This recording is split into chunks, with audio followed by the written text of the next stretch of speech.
जरा सोचिए कि कोई अपना आधा सिर मुंडवा ले, और वो भी बिल्कुल आड़ा टेढ़ा, सिर्फ इसलिए ताकि वो इतना अजीब और भद्दा दिखे कि शर्म के मारे घर से बाहर ही ना निकल सके। सुनने में थोड़ा पागलपन लगता है ना? हाँ, मतलब किसी को भी लगेगा कि ये क्या अजीब हरकत है। बिल्कुल, लेकिन प्राचीन यूनान के एक महान वक्ता ने अपना ध्यान भटकने से रोकने के लिए ठीक यही किया था। उन्होंने खुद को एक अंडरग्राउंड कमरे में बंद कर लिया ताकि वो अपनी हिचकिचाहट और हकलाने की आदत से लड़ सकें। असल में हम अक्सर सोचते हैं कि लचीलापन, या जिसे हम रेजिलियंस कहते हैं, वो बस दांतों को पीसकर बस किसी तरह आगे बढ़ने का नाम है। पर जब हम इन कहानियों की गहराई में जाते हैं तो देखते हैं कि मानव क्षमता किसी सीधी रेखा में नहीं चलती। इंसान की असंभव लगने वाली बाधाओं को पार करने की ताकत एक ऐसी उलझन है जिसे समझना या पकड़ना इतना आसान नहीं है। सही बात है। ये सिर्फ ताकत नहीं है, बल्कि अपनी ही कमजोरियों को एक नए सांचे में ढालने की कला है, जहाँ कठिनाइयां खुद एक रास्ता बन जाती हैं। और आज की इस गहरी चर्चा में हम इसी कला के पीछे के मनोविज्ञान और तरीकों को खोलकर समझेंगे। आज हमारे पास इस डीप डाइव के लिए स्रोतों का एक जबरदस्त खजाना है। हम जेम्स क्लियर की एटॉमिक हैबिट्स के विज्ञान, तारा वेस्टोवर की हैरत अंगेज आत्मकथा एजुकेटेड, अब्राहम लिंकन के मानसिक संघर्षों और रोमन सम्राट मार्कस ऑरेलियस के निजी विचारों से गुजरेंगे, जो कि बहुत ही दिलचस्प होने वाला है। बिल्कुल, हमारा मिशन ये समझना है कि आखिर कैसे इतिहास के महान विचारकों और आधुनिक समय के नायकों ने अपने सबसे गहरे अंधेरे और बुरी आदतों को अपनी सबसे बड़ी ताकत में बदला। और हाँ, सुनने वालों के लिए मैं ये साफ कर दूं कि इन स्रोतों में जो भी विचार या राजनीतिक दृष्टिकोण है, हम किसी का पक्ष नहीं ले रहे हैं। हम बस निष्पक्ष रूप से उनका विश्लेषण करेंगे ताकि हम सब इनके पीछे छुपे उसूलों को समझ सकें। ये चर्चा इसलिए भी जरूरी है क्योंकि हम अक्सर महान लोगों के सिर्फ आखिरी नतीजों को देखते हैं। हम उस प्रक्रिया को भूल जाते हैं जो उन्हें वहां तक ले गई। तो शुरुआत अगर सबसे बुनियादी स्तर से करें तो जीवन में किसी भी बड़े बदलाव की नींव छोटे और व्यवस्थित कदमों पर टिकी होती है। वो कैसे? आइए बेंजामिन फ्रैंकलिन का ही उदाहरण लेते हैं। हम सब उन्हें एक महान आविष्कारक और नेता मानते हैं, पर उन्होंने अपनी आत्मकथा में बताया है कि कैसे उन्होंने अपनी आंतरिक कमजोरियों को ठीक करने के लिए 13 सद्गुणों यानी वर्चुअस की एक लिस्ट बनाई थी, जैसे संयम, मौन और स्वच्छता। ठीक है, आइए इसे थोड़ा खोलकर समझते हैं। उन्होंने बस एक लिस्ट नहीं बनाई थी। हाँ, उन्होंने एक पूरा ट्रैकिंग सिस्टम बनाया था। हाँ, एक ग्रिड सिस्टम। बिल्कुल, उन्होंने एक डायरी में ग्रिड बनाई और इन 13 गुणों को 13 हफ्तों के चक्र में ट्रैक किया। हर दिन वो देखते थे कि उन्होंने कहाँ गलती की और उसे काले बिंदु से मार्क करते थे। उनका मानना था कि सिर्फ अच्छा बनने की इच्छा होना काफी नहीं है, बल्कि बुरी आदतों को तोड़ने के लिए एक मैथमेटिकल अप्रोच चाहिए। एकदम सही कहा आपने। लेकिन यहाँ मेरे दिमाग में एक मौलिक सवाल आता है, क्या अपनी हर आदत को इस तरह एक ग्रिड पर ट्रैक करना इंसान को एक रोबोट नहीं बना देता? मेरा मतलब है, सुनने वालों के लिए जरा सोचिए, ये तो अपने स्मार्टफोन की बैटरी को 1% चार्ज या डिस्चार्ज होते हुए देखने जैसा है। इसमें तो इंसान की सहजता ही खत्म हो जाती है ना? हाँ, ये एक बहुत ही आम और लाजमी डर है। पर यहाँ जो सबसे दिलचस्प बात है वो ये कि फ्रैंकलिन असल में एक मनोवैज्ञानिक समस्या का हल निकाल रहे थे, जिसे आज हम डिसीजन फटीग या निर्णय लेने की थकान कहते हैं। अच्छा, देखिए, अगर हम जेम्स क्लियर की एटॉमिक हैबिट्स को देखें तो वो सिस्टम्स वर्सेस गोल्स की बात करते हैं। लक्ष्य आपको एक दिशा देते हैं, परंतु बिना एक व्यवस्थित प्रणाली के आप सिर्फ अपनी इच्छा शक्ति यानी विल पावर पर निर्भर रह जाते हैं। और मनोविज्ञान साबित कर चुका है कि विल पावर एक बैटरी की तरह होती है जो दिन भर के फैसलों से खत्म हो जाती है। मतलब फ्रैंकलिन का ग्रिड उन्हें रोबोट नहीं बना रहा था, बल्कि उनकी विल पावर को बचा रहा था। बिल्कुल, असल में वो अपने दिमाग का काम आसान कर रहे थे। और पता है, सदियों बाद 1808 में रब्बी मेनेहम मेंडल लेफिन ने फ्रैंकलिन की इस विधि को अपनाया और इसे मुसार के रूप में यहूदी परंपरा में ढाला। ओह, मुसार? हाँ, उन्होंने समझा कि इंसान के अंदर का जो आपाधापी वाला हिस्सा है, जिसे उन्होंने पशुवृत्ति कहा, उसे डांट टपट कर नहीं बल्कि एक नियमित प्रणाली के जरिए काबू में लाया जा सकता है। जेम्स क्लियर इसे ही आइडेंटिटी बेस्ड हैबिट्स कहते हैं। मतलब पहचान पर आधारित आदतें? हाँ, जब आप एक व्यवस्था बना लेते हैं तो आप सिर्फ एक काम नहीं कर रहे होते, आप अपने आप को एक नए व्यक्ति के रूप में ढाल रहे होते हैं, और इसके लिए एनवायरमेंटल डिजाइन या माहौल को आकार देना सबसे जरूरी कड़ी है। आपको ऐसी स्थिति बनानी पड़ती है जहां सही काम करना आसान हो और गलत काम करना मुश्किल। इच्छा शक्ति पर निर्भर रहना काफी नहीं है। यहाँ पर बात सच में बहुत दिलचस्प हो जाती है, क्योंकि जब हम एनवायरमेंटल डिजाइन की बात करते हैं तो जो कहानी मैंने शुरुआत में बताई डेमोस्थेनीज की, वो इसका सबसे एक्सट्रीम उदाहरण है। हाँ, वो बाल मुंडवाने वाली बात। बिल्कुल, उन्होंने अपना सिर मुड़वा लिया ताकि वो बाहर ना जा सकें, पर उन्होंने वहीं तक नहीं रोका। डेमोस्थेनीज की आवाज बहुत कमजोर थी और वो हकलाते थे। कोर्ट में अपने पहले भाषण में उनका बुरी तरह मजाक उड़ाया गया था, जो किसी का भी मनोबल तोड़ सकता है ना? पर अपने हकलाने को दूर करने के लिए उन्होंने मुंह में पत्थर रखकर बोलने का अभ्यास किया, ताकि उनकी जीभ को रुकावट के खिलाफ काम करने की आदत पड़े। उन्होंने समुद्र की तेज लहरों के शोर के बीच खड़े होकर बोलने की प्रैक्टिस की, ताकि कोर्ट की भीड़ के शोर का सामना कर सके। उन्होंने अपने आसपास का पूरा पर्यावरण ही ऐसी रुकावटों से भर दिया जो उनकी कमजोरी पर सीधा वार करती थी। अगर हम इसे बड़ी तस्वीर से जोड़कर देखें तो मनोविज्ञान में एल्बर्ट बंडूरा का एक सिद्धांत है जिसे रेसिप्रोकल डिटर्मिनिज्म या पारस्परिक नियतवाद कहते हैं। इसका क्या मतलब होता है? इसका सीधा सा मतलब है कि व्यक्ति का व्यवहार और उसका पर्यावरण, ये दोनों एक दूसरे को लगातार प्रभावित करते हैं और बदलते रहते हैं। डेमोस्थेनीज इस बात का जीता जागता उदाहरण है कि कैसे आप अपने पर्यावरण को अपने व्यवहार के अनुकूल बनने के लिए मजबूर कर सकते हैं। मतलब आप माहौल बदलते हैं और माहौल आपको बदलता है। एकदम सही। जब आपका माहौल बदलता है तो आपके दिमाग के न्यूरल पाथवेज भी बदलने लगते हैं। इसका एक आधुनिक और हैरत अंगेज उदाहरण एरिक वेनमेयर है। एरिक नेत्रहीन है, लेकिन उन्होंने माउंट एवरेस्ट और 7 महाद्वीपों की सबसे ऊंची चोटियों पर चढ़ाई की है।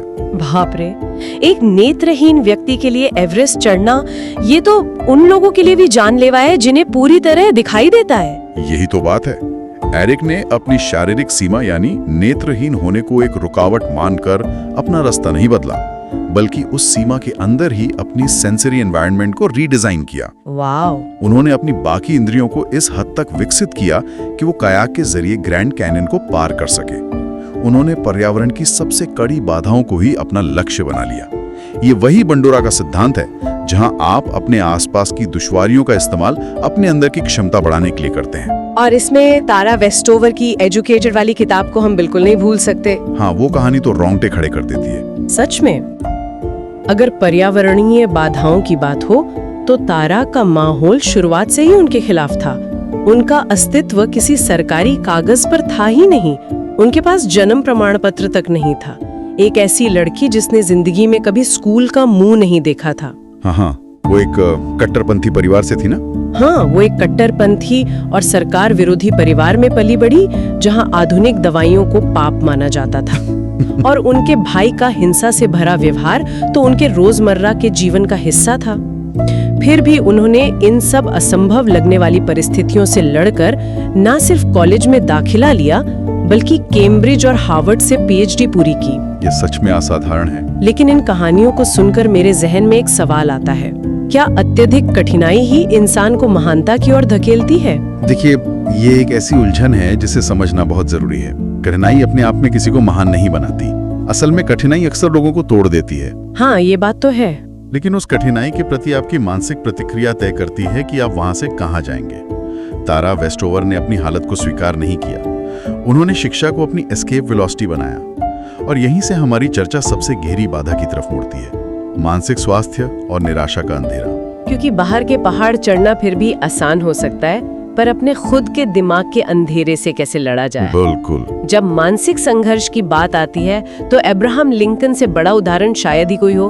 हम सब उन्हें सिविल वॉर के विजेता और एक महान नेता के रूप में याद करते हैं, पर उनकी जीवनी देखें तो लगता है जैसे असफलताओं ने उन्हें कभी अकेला नहीं छोड़ा। लगातार हार का सामना करना पड़ा था उन्हें। हाँ, कई चुनाव हारे, नौकरियां छूटी और 1835 में उनकी प्रेमिका एन रूटलेज की मृत्यु ने तो उन्हें अंदर से तोड़कर रख दिया था। 1841 में एक समय आया जब उन्होंने एक पत्र में लिखा था कि वो इस दुनिया के सबसे दुखी इंसान है। ये सिर्फ उदासी नहीं थी, ये बहुत ही गहरा क्लिनिकल डिप्रेशन था। हाँ, बिल्कुल। साथ ही हम इस अंधेरे को संत ऑगस्टीन की कन्फेशंस में भी देखते हैं। ऑगस्टीन ने अपनी आत्मकथा में लिखा है कि उनके अंदर एक बहुत बड़ा मानसिक युद्ध चल रहा था, जिसे उन्होंने 2 इच्छाओं यानी 2 विल्स का युद्ध बताया है। 2 विल्स, हाँ। एक तरफ उनकी सांसारिक वासनाएं थीं और दूसरी तरफ आध्यात्मिक शांति पाने की इच्छा। ये एक बहुत महत्वपूर्ण सवाल खड़ा करता है। ये जो 2 विल्स का कॉन्सेप्ट है ना, ये मनोविज्ञान में बहुत मायने रखता है, क्योंकि ये उस आंतरिक कश्मकश को दर्शाता है जब इंसान जानता है कि उसके लिए क्या सही है, पर अपने पिछले व्यवहार के पैटर्न से निकल नहीं पाता। हाँ, वो बस फंसा हुआ महसूस करता है। लेकिन अगर हम वापस लिंकन की तरफ मुड़े, तो क्या ये अवसाद और गहरा डिप्रेशन ही था जिसने आगे चलकर लिंकन को एक महान और यथार्थवादी नेता बनाया? कैसे? देखिए, लिंकन ने जीवन को उसके सबसे निर्मम रूप में देखा था। उन्होंने अंधेरे का अनुभव किया था, इसलिए उनके अंदर दूसरों के दर्द को लेकर एक ऐसी गहरी सहानुभूति पैदा हुई जो आमतौर पर सत्ताधारी नेताओं में नहीं होती। उनका सेकंड इनॉग्रल एड्रेस, जो गृह युद्ध के दौरान का है, उसके बोल सुनिए, with malice toward none, with charity for all. मतलब किसी के प्रति द्वेष नहीं, सबके प्रति सहानुभूति। ये शब्द कोई ऐसा व्यक्ति नहीं बोल सकता जिसे आसानी से सफलता मिल गई हो। इसे समझने के लिए एक एनालॉजी, एक उदाहरण लेते हैं। ये बिल्कुल वैसा ही है जैसे हम जिम में जाकर अपने मसल्स बनाते हैं। बायोलॉजी कहती है कि जब आप भारी वजन उठाते हैं तो आपके मसल फाइबर्स असल में टूट जाते हैं, उनमें माइक्रो टीयर्स आते हैं। हाँ, वो टूटते हैं तभी तो बनते हैं। बिल्कुल, वो कमजोर हो जाते हैं। पर जब हमारा शरीर उन्हें रिपेयर करता है तो वो पहले से ज्यादा मजबूत, ज्यादा लचीले बनते हैं। इस प्रोसेस को हाइपरट्रोफी कहते हैं। लिंकन के दिमाग और उनकी आत्मा के साथ भी शायद यही साइकोलॉजिकल हाइपरट्रोफी हो रही थी। दुख की हर चोट ने उन्हें थोड़ा तोड़ा, पर जब वो वापस जुड़े तो उनकी नेतृत्व क्षमता और एम्पैथी पहले से कई ज्यादा मजबूत हो चुकी थी। अरे वाह, ये एनालॉजी एकदम सटीक है। और इसी प्रक्रिया में एक वक्त ऐसा आता है जब पुरानी आदत और नए रास्ते के बीच का युद्ध अपने चरम पर पहुंच जाता है। वहाँ एक छोटी मोटी कोशिश काम नहीं आती। फिर क्या काम आता है? वहाँ जरूरत होती है जीवन की दिशा को पूरी तरह बदल देने की। इसे हम एक रेडिकल पिवट या कट्टरपंथी बदलाव कह सकते हैं, जहाँ पुराने अस्तित्व को पूरी तरह मिटाकर एक नया निर्माण करना पड़ता है। जरा तसव्वुर कीजिए इस व्यक्ति को, 40 साल की उम्र, एक कामयाब कॉर्पोरेट वकील, पर शराब की भयंकर लत और वजन इतना बड़ा हुआ कि सीढ़ियां चढ़ते हुए उन्हें लगा कि उन्हें दिल का दौरा पड़ने वाला है। वो एक नियर डेथ अनुभव था उनके लिए। हाँ, उस एक पल की घबराहट ने उनके दिमाग के सारे जाले साफ कर दिए। उन्होंने अगले ही दिन से शराब छोड़ी, वो सीधा रिहैब चले गए और देखते ही देखते कुछ सालों में ये शराबी वकील एक अल्ट्रामैन एथलीट बन गया। और ऐसी ही मिलती जुलती कहानी इनकी जॉनसन की भी है। हाँ, वो कॉलेज फुटबॉल प्लेयर। हाँ, इनकी एक बेहद गरीब पृष्ठभूमि से आते थे। उनका एक ही सपना था, NFL में जाना और अपने परिवार को गरीबी से बाहर निकालना। वो इसके बिल्कुल करीब थे जब मैदान पर एक चोट के कारण उनका दाहिना हाथ पूरी तरह लकवाग्रस्त यानी पैरालाइज्ड हो गया। बाप रे, एक खिलाड़ी के लिए उसका शरीर ही सब कुछ होता है। बिल्कुल। जब उनका सपना इस तरह टूट गया तो उन्होंने हार नहीं मानी। उन्होंने इस बदलाव को स्वीकार किया और एक प्रेरक वक्ता बन गए। उनका वो वाक्य बहुत प्रसिद्ध है, एम आई रियली फेलिंग और इज गॉड प्रिवेलिंग? मतलब क्या मैं वाकई असफल हो रहा हूँ या फिर परमात्मा अपनी योजना पूरी कर रहा है? ये अपने ट्रॉमा को अपना नया मकसद बनाने का फैसला था। लेकिन इस पर मैं थोड़ा क्रॉस क्वेश्चन करना चाहूंगी। हाँ, बताइए। अगर हम रिच रोल जैसे लोगों को ध्यान से देखें तो एक आम सुनने वाले के दिमाग में ये सवाल जरूर उठेगा कि क्या ये लोग सिर्फ एक लत को दूसरी लत से रिप्लेस नहीं कर रहे हैं? पहले शराब की लत थी, अब एक्सट्रीम स्पोर्ट्स की लत है। क्या ये वाकई में एक स्वस्थ बदलाव है? ये दरअसल मनोविज्ञान का एक बहुत ही गहरा सवाल है। रिच रोल ने खुद माना है कि उनका स्वभाव जुनूनी या ऑब्सेसिव है, लेकिन उन्होंने एक बहुत ही महत्वपूर्ण अंतर बताया। शराब पीना एक विनाशकारी आदत थी, जबकि रोज सुबह उठकर खुद को शारीरिक तकलीफ में डालना एक आत्म सुधार का चुनाव है। अच्छा, तो दिशा बदलने वाली बात है। हाँ, अगर हम इसे एरिक डाइजेस्ट के करियर पैटर्न वाले शोध से जोड़ें, जहां लोग मध्य आयु में रेडिकल जॉब चेंज करते हैं, तो हम देखते हैं कि लोग अपने ऑब्सेसिव ट्रेट्स को खत्म नहीं करते, बल्कि उनका इस्तेमाल आध्यात्मिक विकास और आत्म सुधार में करते हैं। आर्थर बुरमैन का ही उदाहरण लीजिए, एक खाड़ी युद्ध के विकलांग वेटरन जिन्हें डॉक्टरों ने कह दिया था कि वो कभी चल नहीं पाएंगे। हाँ, मैंने उनका वीडियो देखा है ना? उन्होंने DDP योगा अपनाया और अपने उसी जुनून का इस्तेमाल करके ना सिर्फ चलना शुरू किया बल्कि दौड़ने भी लगे। तो बात सिर्फ लत बदलने की नहीं है, बल्कि अपने अत्यधिक जुनून को विनाश से हटाकर एक सही दिशा में मोड़ने की है। तो इस सब का आखिर क्या मतलब है? तो जब कोई ऐसी सफलता हासिल कर लेता है तो ध्यान भटकाने वाली चीजों से कैसे बचे और इस सफलता को बनाए कैसे रखें? क्योंकि आज के जमाने में तो हर 2 मिनट में फोन बजता है। बिल्कुल। यहाँ स्रोत में रोमन सम्राट मार्कस ऑरेलियस और उनकी मेडिटेशंस की बात की गई है। दुनिया के सबसे शक्तिशाली व्यक्ति ने खुद को विनम्र और केंद्रित रखने के लिए ये डायरी लिखी थी।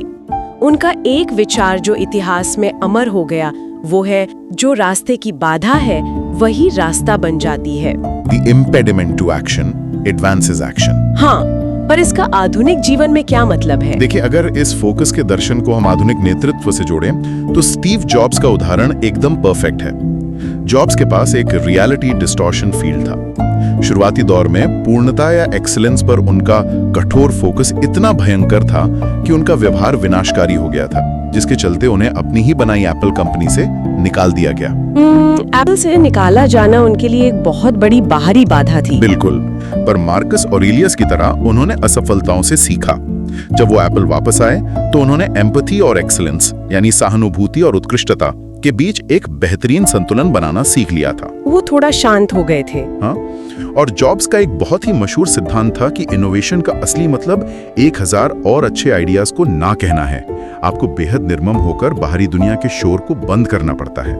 इसे सुनकर लगता है कि चाहे वो मार्कस ऑरेलियस हो या स्टीव जॉब्स, सफलता इस बात में नहीं छिपी थी कि उन्होंने क्या नया किया, बल्कि इस बात में थी कि उन्होंने बाकी सब शोर को कैसे बंद किया, केवल उस पर ध्यान केंद्रित किया जो वास्तव में महत्वपूर्ण था। एकदम सही। तो अगर हम आज के इस डीप ड्राइव के मुख्य बिंदुओं को समेटें तो हमने देखा कि बदलाव की शुरुआत होती है फ्रैंकलिन की तरह छोटी आदतों और सिस्टम्स बनाने से। बिल्कुल। जब भौतिक सीमाएं सामने हों तो डेमोस्थनीज और विनमेयर की तरह पर्यावरण की बाधाओं को तोड़ना पड़ता है। मानसिक अंधकार को लिंकन की तरह अपनी ताकत बनाना होता है और अंत में मार्कस ऑरेलियस और जॉब्स की तरह अपनी एकाग्रता को बनाए रखना होता है। इस पूरे सफर को देखकर ये बात साफ हो जाती है कि इंसान के लचीलेपन की कहानी कभी सीधी और आसान नहीं होती। ये उलझी हुई है, इसमें आंसू हैं और चोट है। हाँ, और जो लोग हमें सुन रहे हैं उनके लिए यहाँ मैं मार्कस ऑरेलियस का एक दर्शन छोड़ना चाहूंगा। उन्होंने मोमेंटो मोरी यानी मृत्यु के स्मरण की बात की थी। वो क्या है? उनकी डायरी का एक हिस्सा है जहाँ वो खुद से कहते हैं, आप इसी क्षण इस जीवन से विदा हो सकते हैं। ये विचार आपके हर काम, शब्द और सोच को तय करें। बाप रे, ये फिलॉसफी आपको अंदर तक हिला देती है, क्योंकि जब आप सच में इस बात को महसूस करते हैं कि हमारा वक्त गिनी चुनी सांसों तक ही सीमित है, तो हमारी आज की हर परेशानी बहुत छोटी लगने लगती है। तो हम सब के लिए सवाल ये है कि जब आप अपनी वर्तमान बाधाओं को अपने जीवन के अंतिम सत्य के सामने रखकर देखते हैं, तो क्या वो उतनी ही बड़ी लगती हैं? क्या आप तैयार हैं अपनी उस बाधा को ही अपना नया रास्ता बनाने के लिए, या फिर आप बस उस समय के बीत जाने का इंतजार करेंगे? सोचिएगा जरूर।